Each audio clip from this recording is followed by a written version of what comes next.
প্রচণ্ড তাপদাহের কারণে নড়াইলে লিচু ফলনে বিপর্যয় নেমে এসেছে, যার কারণে লিচু চাষিরা আর্থিকভাবে ক্ষতিগ্রস্ত হয়েছে।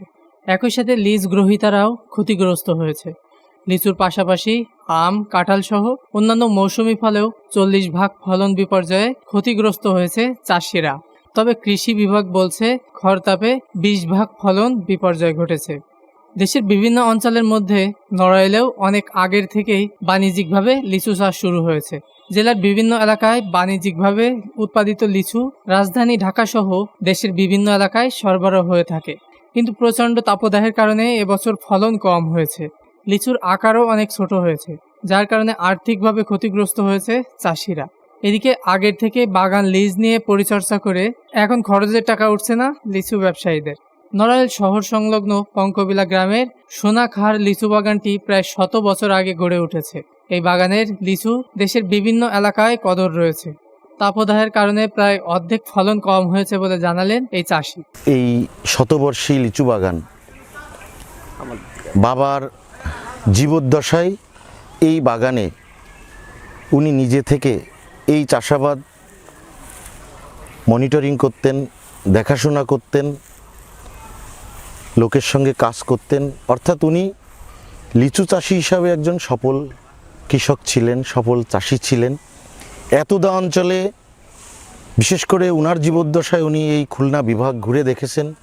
এত পুরাতন বাগান এই বিভাগে ছিল না।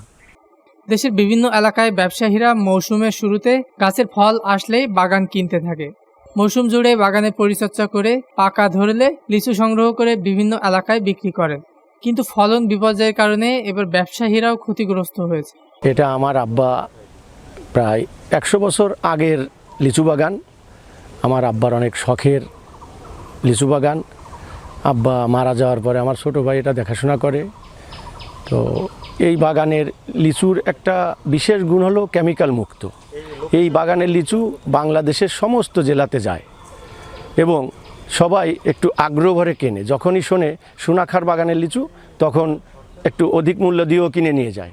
লিচুর ফলন অন্য অন্য বছর থেকে এবার খুব কম। আবহাওয়া কারণে বৃষ্টি বর্ষা নাই। ভাই এখানে আমাদের এই লস্করপুর এই সোনাখার বাগানটা আছে ঐতিহ্যবাহী বাগান। তাই এবছরে আবহাওয়ার কারণে আসলে লিচু নাই, যেরকম হওয়ার কথা ছিল তার সিকি পর্যন্ত নাই। তো যা হয়েছে তাও আমাদের এলাকার ভিতরে এটাই বেটার। এবং এখানে যে উপজাতির গাছগুলো আছে এখানে খুব উন্নত মানের লিচুর গাছ আছে। একরকম না, অন্তত 7-8 রকমের লিচুর গাছ আছে। প্রচণ্ড খরতাপে অন্যান্য মৌসুমি ফলের 20% ফলন বিপর্যয় ঘটেছে। নড়াইল জেলার 55 হেক্টর জমিতে লিচুর বাগান রয়েছে। ক্ষতিগ্রস্ত চাষিদের ক্ষতি পুষিয়ে নিতে সরকার সহযোগিতার হাত বাড়াবেন, এমনটাই প্রত্যাশা চাষিদের। ডেস্ক নিউজ, দৈনিক রানার।